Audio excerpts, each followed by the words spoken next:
So of course, what information can mass spectrometry provide? Now we know that using M over Z ratio, we can obtain structural information of molecules. But how it is possible to see that with the results of a mass spectrometer? Here you have the representation of a mass spectra. This is the result obtained by an analysis in mass spectrometry. This represents the relative intensity of the signal, and here you have the M over Z ratio. So first, I have one peak, one M over Z, corresponding to the molecular peak of my compound. I can see on a mass spectra, normally, the molecular peak of my compound. And then if I have this molecular peak, I can calculate the molecular weight of a compound.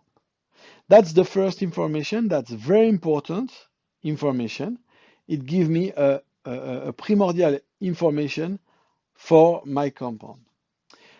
Okay, sometimes I have the opportunity to fragment my compounds. Then I have on the same spectra the fragment of my compound. Each peak corresponds here to a fragment of my molecules, and each peak corresponds to a specific fragment of my molecules.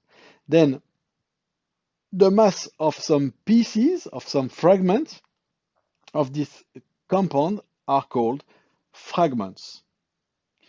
And this is due to the fragmentation of the molecules, due to the fact that there are an increase in the internal energy. And finally, we have also some information of relative intensity, and it allows, in certain cases, to perform the measurement of quantity. That sometimes it is possible to perform quantification in mass spectrometry.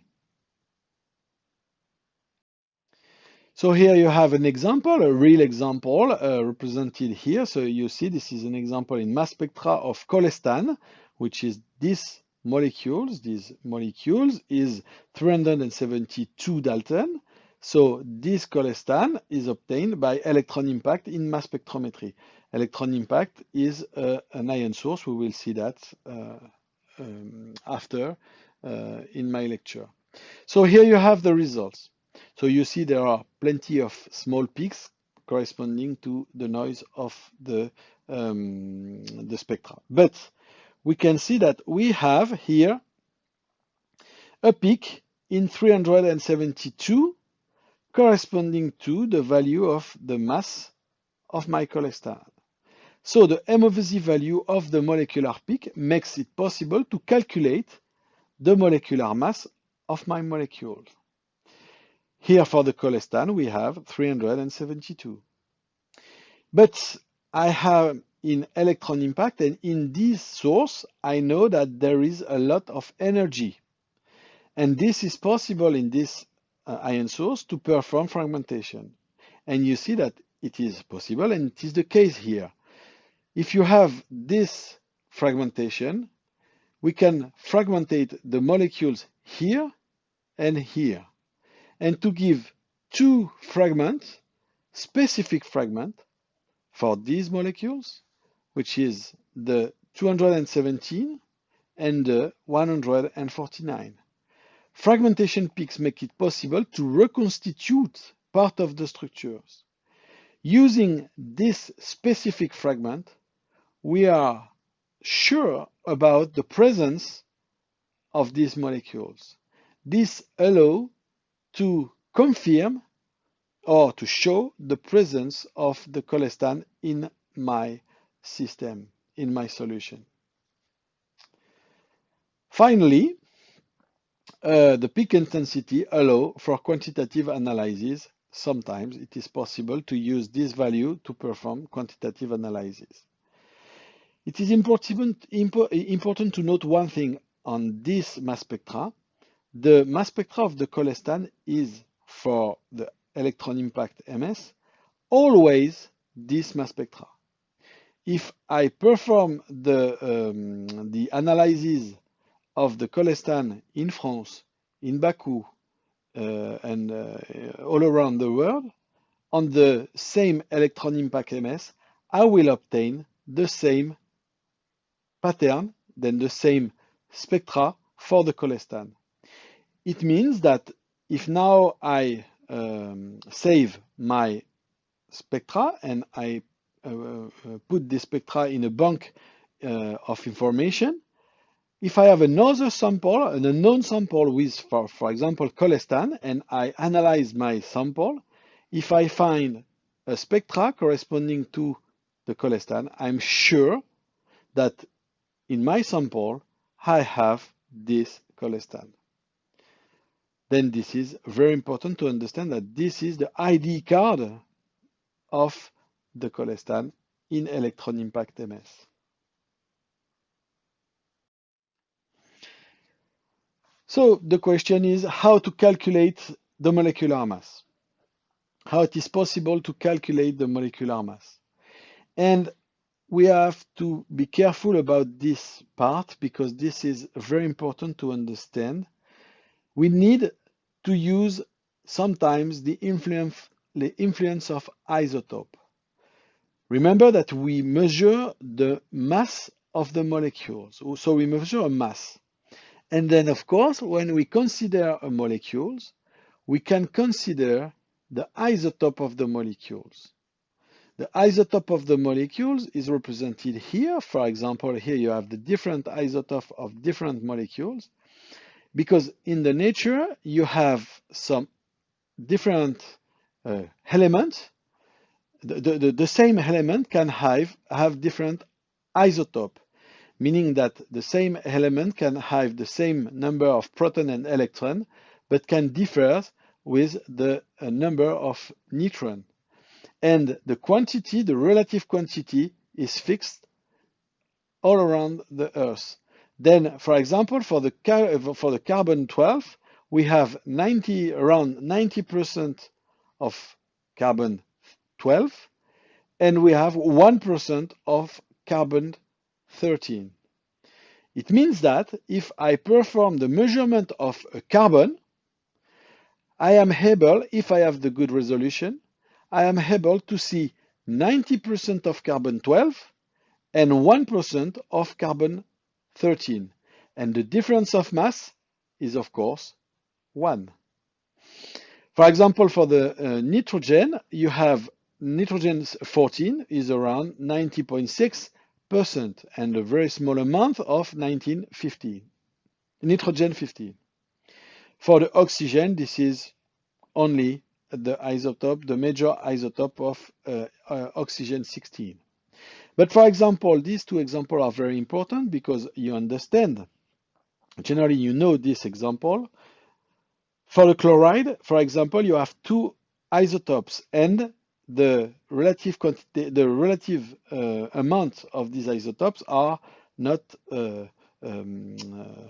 small. This is 75%, 75 to 76% for the chloride 35 and 24% for the chloride 37. For example, for the bromide, this is quite 50-50 between the 79 and the 81 bromide. So two isotopes and quite similar in terms of proportion.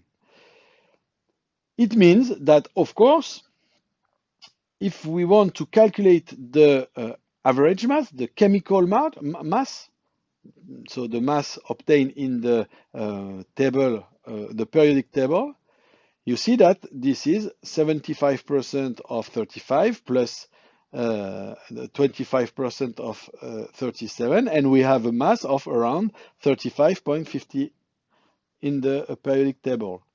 That's quite similar for the bromide. In the bromide, in the periodic table, you have the bromide 80, around 80, 79.8, I think. So you see that here we have the possibility, if we have the good resolution, we have the possibility to see the different isotope of the element. And then to see, for example, the chloride with 35 with 75% and the chloride 37 with 25%. So here you have the representation of the isotopic profile. When it is possible to perform, to have the good resolution and to perform the isotopic profile, we have the representation for one molecule or for one element, the different isotope of the molecules, and the relative the relative intensity of each peak. So this is the monoisotopic peak. The monoisotopic peak represents the first peak of the profile with the more stable isotope. So this is P, and after that you have P plus 1, P plus 2, P plus 3, corresponding to the different isotope. And generally you have a difference of carbons, and then you have a difference of 1, 2, 3, etc. If we don't have the resolution, we obtain only the average mass, which is the mass obtained in the periodic table. And here it is the envelope of this peak, and you see the average mass is the barycentre of this envelope.